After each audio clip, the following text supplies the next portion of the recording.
Merci beaucoup, Catherine. Camille Mamoudi est avec nous, directeur des hôpitaux privés Elsan des Hauts-de-France. Bonjour, merci de nous répondre. Alors, il se trouve que des Hauts-de-France, oui c'est ça, il se trouve que le taux de couverture vaccinale est très élevé chez vous. Est-ce que depuis ce matin, vous avez eu, vous, des problèmes dans l'un de vos établissements pour faire face à des absences peut-être non prévues, ou est-ce que ça se déroule parfaitement bien ?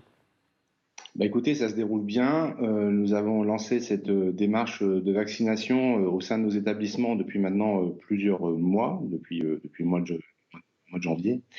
Nous avons ouvert des centres de vaccination dans nos établissements. En fait, on a 10 établissements au sein des Hauts-de-France, au sein du groupe Elsan, sur Saint-Quentin, Valenciennes, Cambrai, Somain, Saint-Omer et Dunkerque.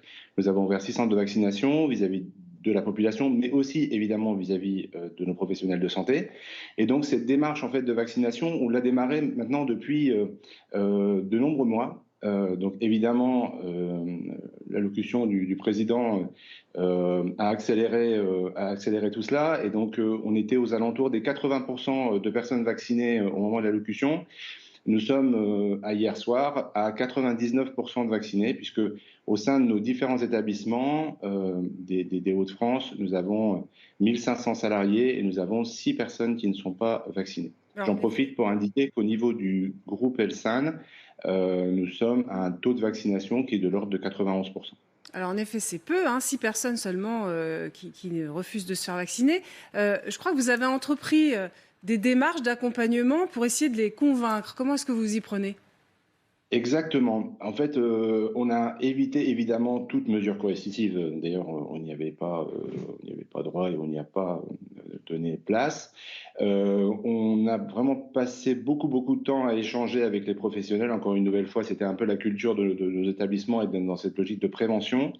On a décidé finalement de travailler un peu différemment avec eux et d'avoir une démarche différente dès lors que le pass sanitaire s'est mis en place et l'obligation du coup vaccinale qui se profilait. Nos professionnels de santé, en fait, contrairement aux patients et aux accompagnants qui passent par une entrée principale qui est contrôlée, évidemment, telle que le demande la loi, nos professionnels de santé, on fait un peu autrement, on le fait de manière plus personnalisée.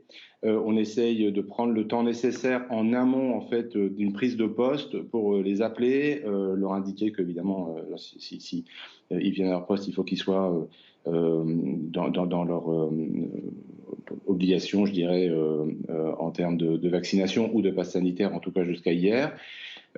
Et ça se passe bien puisque ça permet du coup d'avoir un échange, d'avoir une discussion. Mes responsables de service sont tous en fait dans une logique d'échange dans tous les établissements, les directeurs d'établissements également. Et donc petit à petit, les derniers récalcitrants, alors malheureusement il nous reste encore 6, c'est pas tout à fait une réussite pour autant, mais on a vraiment essayé de minimiser au maximum effectivement les difficultés qu'on pouvait rencontrer. Ça se passe bien chez vous, mais est-ce que vous avez des remontées de la part de vos collègues dans d'autres régions où c'est un petit peu plus difficile, notamment dans le sud ? Comment s'y prennent-ils, eux ? Est-ce qu'ils sont plus coercitifs depuis ce matin ? Alors honnêtement, je pense qu'au sein du groupe Elsan, en tout cas, on a lancé à peu près la même démarche partout. Comme je vous disais, on a un taux de 91%, donc c'est quand même, encore une fois, un taux qui permet d'espérer continuer à avoir une activité, je dirais, cohérente vis-à-vis des patients qu'on doit prendre en charge.